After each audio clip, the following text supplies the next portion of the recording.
আজকে দেখাচ্ছি গ্রামে যে প্রাকৃতিক পরিবেশে যে একেবারে দেশাল যে বরই, একটা সময় কিন্তু আমরা ছোটোবেলায় বরই পেরে অনেক খেতাম, ঝাল এই লবণ তারপরে মরিচের ফাঁকি দিয়ে। তো ঠিক আছে ভাই, তাহলে এখন বরই খোঁটা শুরু করেন আপনারা। হ্যাঁ, ঝাঁকি দাও ঝাঁকি দাও। এই যে দেখেন, এই যে দেখেন, আরে আর জানেন না এই গাছের বরই এত মজা, মানে সেই বরই জানেন না।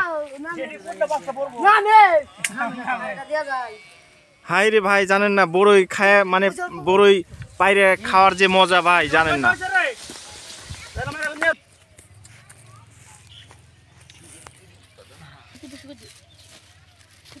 বিড়ি সিগারেট তৈরি হয় সেই তামাক।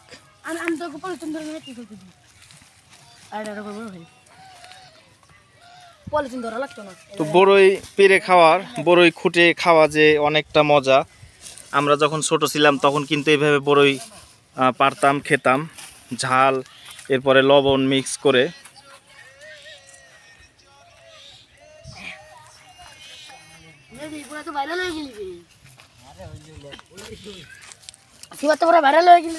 ভাইরাল এত সহজ না রে, অনেক কাজ করতে হয়।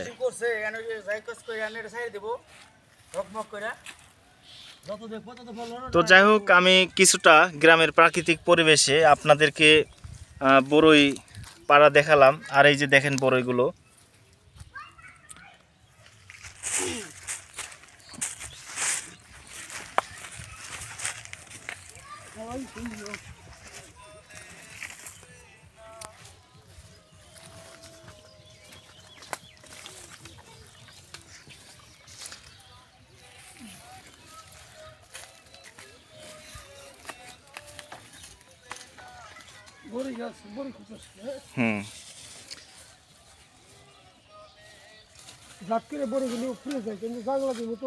তো আমি কিছুটা বরই পাড়া দেখালাম। সবাই ভালো থাকবেন, ধন্যবাদ।